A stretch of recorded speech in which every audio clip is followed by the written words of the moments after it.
इस वीडियो में हम लोग कक्षा 12वीं हिंदी परीक्षा 2026 के लिए इम्पोर्टेंट ऑब्जेक्टिव क्वेश्चन को देखेंगे। ठीक है, हिंदी के लिए मोस्ट इम्पोर्टेंट क्वेश्चन को देखेंगे जो बिल्कुल ओरिजिनल क्वेश्चन पेपर है। ठीक है, इसमें जितना क्वेश्चन हम लोग देखने वाले हैं 100% सही उत्तर के साथ सभी प्रश्नों को इसमें हम लोग पढ़ेंगे और 100% इसमें से क्वेश्चन आपके एग्जाम में रहेगा ही रहेगा। ठीक है, इसके पहले वाला वीडियो में हम क्वेश्चन नंबर 1 से लेकर के 19 तक पढ़ा चुके हैं। ठीक, 19 तक हम लोग इसके पहले वाला वीडियो तक कर चुके हैं।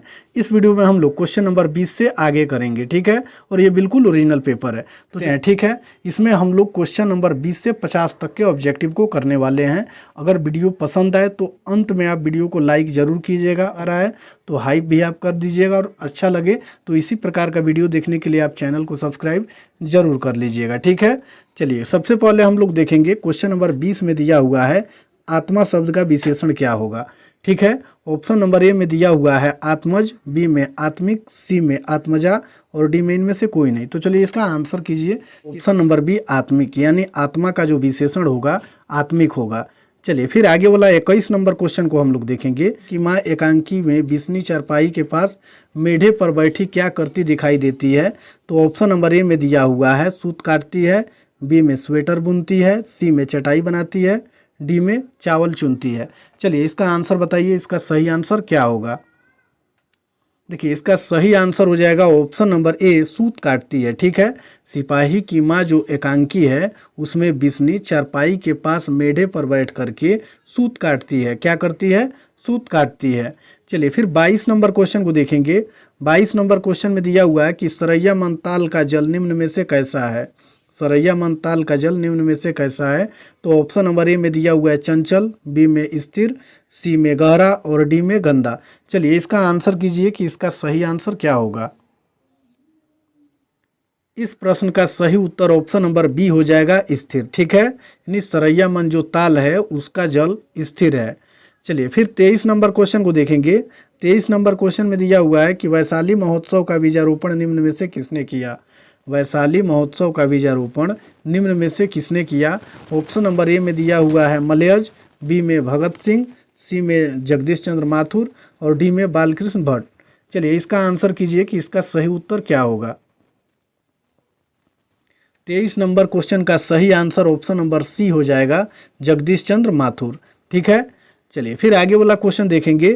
क्वेश्चन नंबर 24 में दिया हुआ है गंडक नदी का जल तो सदियों से चंचल रहा, यह पंक्ति निम्न में से किसके द्वारा लिखी गई है। गंडक नदी का जल सदियों से चंचल रहा, यह पंक्ति किसके द्वारा लिखी गई है। तो ऑप्शन नंबर ए में दिया हुआ है जगदीश चंद्र माथुर, बी में मलयज, सी में उदय प्रकाश और डी में नामवर सिंह।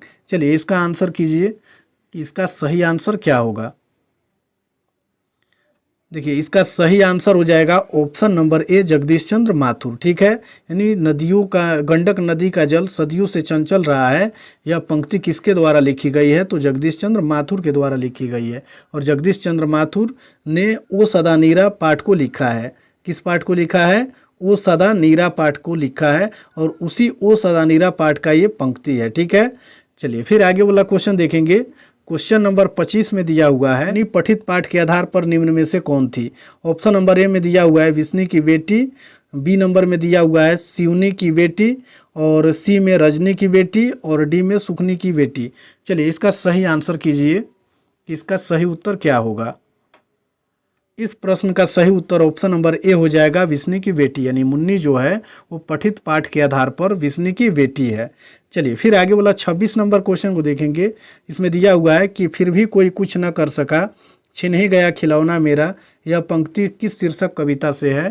तो ऑप्शन नंबर ए में दिया हुआ है प्यारे नन्हे बेटे को, ऑप्शन नंबर बी में है पुत्र वियोग और सी में अधिनायक और डी में जन जन का चेहरा एक। चलिए इसका सही आंसर कीजिए क्या होगा। क्वेश्चन नंबर 26 का सही आंसर ऑप्शन नंबर बी हो जाएगा पुत्र वियोग। क्वेश्चन को देखेंगे। इसमें दिया हुआ है कि यथार्थ के इस लेन देन का नाम ही संसार है, यह पंक्ति किसके द्वारा लिखी गई है।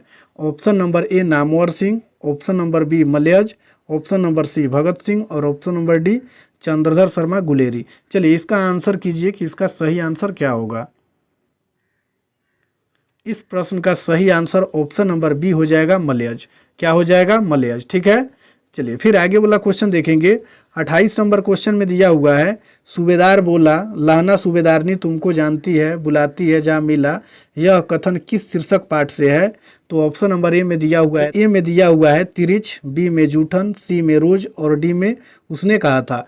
चलिए इस प्रश्न का आंसर बताइए कि इसका सही आंसर क्या होगा। इस प्रश्न का सही आंसर ऑप्शन नंबर डी हो जाएगा, उसने कहा था। ठीक है, चलिए फिर आगे वाला क्वेश्चन देखेंगे कि आनंदमय ने जो धर्म चलाया था वह 5 सहस्त्र वर्ष तक चलने वाला था, किंतु अब यह केवल 500 वर्ष चलेगा क्योंकि नारियों को मैंने भिक्षुणी होने का अधिकार दे दिया है। यह उक्ति किस शीर्षक पाठ से है?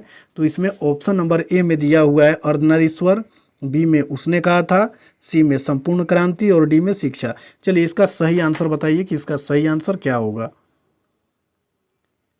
इस प्रश्न का सही आंसर ऑप्शन नंबर ए हो जाएगा अर्धनारीश्वर। ठीक है, यानी ये जो पंक्ति ली गई है ये अर्धनारीश्वर चैप्टर से ली गई है। चलिए फिर आगे, उक्ति करना, सीखना और प्रेम करना तीनों पृथक पृथक प्रक्रियाएं नहीं है, यह उक्ति किस शीर्षक पाठ से है? ऑप्शन नंबर ए में दिया हुआ है शिक्षा, बी में तिरिच, सी में अर्धनारीश्वर और डी में जूठन। चलिए इसका आंसर कीजिए, इसका सही आंसर क्या होगा। इस प्रश्न का सही आंसर ऑप्शन नंबर ए हो जाएगा शिक्षा। ठीक है, चलिए फिर आगे वाला क्वेश्चन देखेंगे। 31 नंबर क्वेश्चन में दिया हुआ है कि भगत सिंह निम्नलिखित में से किस प्रदेश के थे? Option number A Bihar, option number B Punjab, option number C में दिया हुआ है हरियाणा और डी में उत्तर प्रदेश। चलिए इसका आंसर कीजिए, इसका सही आंसर क्या होगा। इस प्रश्न का सही आंसर ऑप्शन नंबर बी हो जाएगा पंजाब, यानी भगत सिंह जो थे वो पंजाब प्रदेश के थे। चलिए फिर 32 नंबर क्वेश्चन को देखेंगे। इसमें दिया हुआ है वात्सल्य भाव के सर्वोपरि कवि निम्न में से कौन है? वात्सल्य भाव के सर्वोपरि कवि निम्न में से कौन है? ऑप्शन नंबर ए में है कबीरदास, बी में तुलसीदास, सी में सूरदास और डी में जायसी। चलिए इसका सही आंसर कीजिए, इसका सही आंसर क्या होगा। इसका सही आंसर हो जाएगा ऑप्शन नंबर ए कबीरदास। ठीक है, यानी वात्सल्य भाव के सर्वोपरि कवि कौन माने जाते हैं? कबीरदास माने जाते हैं। चलिए फिर 33 नंबर क्वेश्चन को देखेंगे। शंकर प्रसाद किस वाद्य के कवि हैं? ऑप्शन नंबर ए में है छायावाद, ऑप्शन नंबर बी में प्रपद्यवाद और सी में प्रगतिवाद और डी में प्रयोगवाद। चलिए इसका आंसर कीजिए, इसका सही आंसर क्या होगा। इसका सही उत्तर हो जाएगा ऑप्शन नंबर ए छायावाद। ठीक है, चलिए फिर आगे वाला क्वेश्चन देखेंगे। क्वेश्चन नंबर 34 में दिया हुआ है प्यारे नन्हे बेटे को कविता में लोहा किसका प्रतीक है? ऑप्शन नंबर ए में है धर्म का, ऑप्शन नंबर बी मशीन का, सी युद्ध का और डी कर्म का। चलिए इसका आंसर कीजिए। क्वेश्चन नंबर 34 का सही आंसर ऑप्शन नंबर डी हो जाएगा कर्म का। ठीक है, चलिए फिर आगे वाला क्वेश्चन देखेंगे। क्वेश्चन नंबर 35 में दिया हुआ है कि पुत्र वियोग शीर्षक कविता कैसी रचना है? ऑप्शन नंबर ए में दिया हुआ है शोक गीत, बी में लोकगीत, सी में स्तुति गीत और डी में राष्ट्रीय गीत। इसका आंसर बताइए, इसका सही आंसर क्या होगा। इस प्रश्न का सही उत्तर ऑप्शन नंबर ए हो जाएगा शोक गीत, यानी पुत्र वियोग शीर्षक कविता कैसी रचना है? तो शोक गीत है। ठीक है, चलिए फिर 36 नंबर क्वेश्चन को देखेंगे। इसमें दिया हुआ है कि कवित्री का खिलौना क्या है? ऑप्शन नंबर ए में उसका पुत्र, बी में दिया हुआ है उसका पति, सी में उसका भाई और डी में उसका भांजा। चलिए इसका सही आंसर कीजिए कि इसका सही आंसर क्या होगा। 36 नंबर क्वेश्चन का सही आंसर ऑप्शन नंबर ए हो जाएगा पुत्र वियोग। ठीक है, पुत्र वियोग बोल रहे हैं, उसका पुत्र। ठीक है, कवित्री का खिलौना क्या है? तो उसका पुत्र है। चलिए फिर आगे वाला क्वेश्चन देखेंगे। क्वेश्चन नंबर 37 में दिया हुआ है भागलपुर विश्वविद्यालय में कुलपति पद पर निम्न में से कौन रहे? ठीक है, ऑप्शन नंबर ए में है रामधारी सिंह दिनकर, बी में नामवर सिंह, सी में अशोक वाजपेयी और डी में रघुवीर सहाय। चलिए इसका आंसर कीजिए कि इसका सही आंसर क्या होगा। इसका सही आंसर ऑप्शन नंबर ए हो जाएगा रामधारी सिंह दिनकर। ठीक है, नहीं भागलपुर विश्वविद्यालय में कुलपति पद पर निम्नलिखित में से कौन रहे? तो रामधारी सिंह दिनकर रहे। चलिए फिर 38 नंबर क्वेश्चन को देखेंगे। इसमें दिया हुआ है कि संपूर्ण क्रांति संभाषण किसने दिया था? संपूर्ण क्रांति संभाषण किसने दिया था?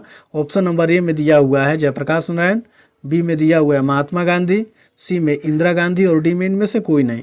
चलिए इसका सही आंसर कीजिए कि क्या होगा। इसका सही आंसर ऑप्शन नंबर ए हो जाएगा जयप्रकाश नारायण। ठीक है, संपूर्ण क्रांति संभाषण को किसने दिया था? जयप्रकाश नारायण ने दिया था। चलिए क्वेश्चन में दिया हुआ है कि निम्नलिखित में से गद्य कविता कौन सी है? ऑप्शन नंबर ए में दिया हुआ है हार जीत, बी में उषा, सी में गांव का घर और डी में अधिनायक। चलिए इसका आंसर कीजिए, इसका सही आंसर क्या होगा।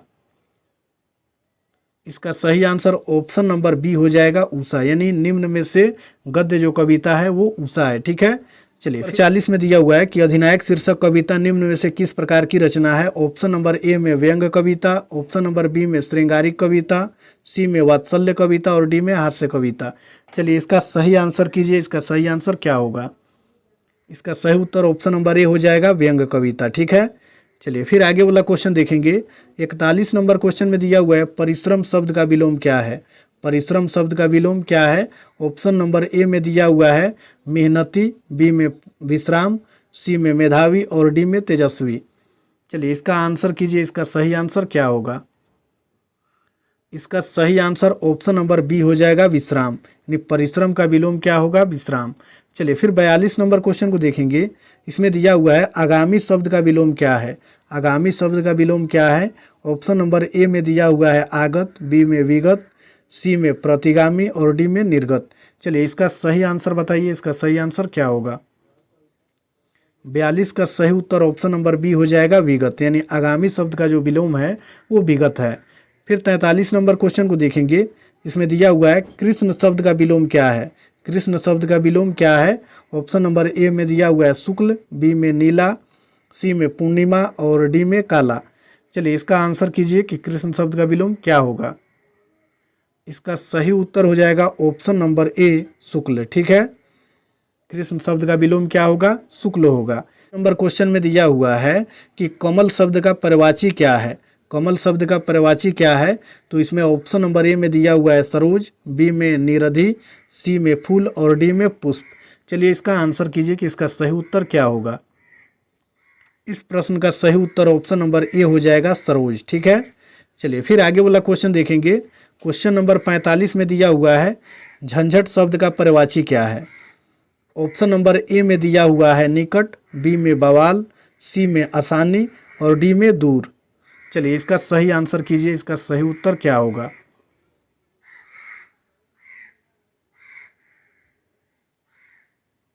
देखिए इसका सही उत्तर हो जाएगा ऑप्शन नंबर बी बवाल। ठीक है, चलिए फिर आगे वाला क्वेश्चन देखेंगे। क्वेश्चन नंबर 46 में दिया हुआ है शिव शब्द का पर्यायवाची क्या है। शिव शब्द का पर्यायवाची क्या है। ऑप्शन नंबर ए में दिया हुआ है रुद्र, बी में हरि, सी में शिवालय और डी में रुद्राक्ष। चलिए इसका सही आंसर कीजिए, इसका सही आंसर क्या होगा। इसका सही उत्तर ऑप्शन नंबर ए हो जाएगा रुद्र, यानी शिव का पर्यायवाची शब्द क्या है, रुद्र है। ठीक है, दिया हुआ है कि पाठक शब्द क्या है। ऑप्शन नंबर ए में दिया हुआ है पुल्लिंग, बी में स्त्रीलिंग, सी में उभयलिंग और डी में इनमें से कोई नहीं। चलिए इसका सही आंसर कीजिए कि इसका सही आंसर क्या होगा। तो इसका सही आंसर हो जाएगा ऑप्शन नंबर ए पुल्लिंग, यानी जो पाठक शब्द है वो पुल्लिंग शब्द है। 48 नंबर क्वेश्चन को फिर देखेंगे। इसमें दिया हुआ है कि घी शब्द क्या है। ठीक है, तो इसमें ऑप्शन नंबर ए में दिया हुआ है स्त्रीलिंग, बी में पुल्लिंग, सी में उभयलिंग और डी में इनमें से कोई नहीं। चलिए इसका आंसर कीजिए, इसका सही आंसर क्या होगा। इसका सही आंसर ऑप्शन नंबर बी हो जाएगा पुल्लिंग, यानी घी जो है वो घी शब्द पुल्लिंग शब्द है। चलिए फिर 49 नंबर क्वेश्चन को देखेंगे। इसमें दिया हुआ है आयु शब्द क्या है। आयु शब्द क्या है। तो ऑप्शन नंबर ए में दिया हुआ है पुल्लिंग, बी में दिया हुआ है स्त्रीलिंग और सी में उभयलिंग और डी में इनमें से कोई नहीं। चलिए इसका आंसर कीजिए। इसका सही आंसर ऑप्शन नंबर बी हो जाएगा पुल्लिंग, स्त्रीलिंग। ठीक है, क्या हो जाएगा, स्त्रीलिंग, यानी आयु जो है वो स्त्रीलिंग शब्द है। तो यदि वीडियो पसंद आए तो वीडियो को लाइक ज़रूर कीजिए और हाइप का ऑप्शन आ रहा है तो हाइप भी कर दीजिए और चैनल को सब्सक्राइब करके अपने दोस्तों को भी शेयर जरूर कीजिए प्रतिदिन इसी प्रकार के वीडियो देखने के लिए। फिर अगले वीडियो में हम लोग क्वेश्चन नंबर 50 से आगे के प्रश्नों को करेंगे। ठीक है, तो इसमें कितना प्रश्न आपका सही हुआ कमेंट में आप ज़रूर बताएं।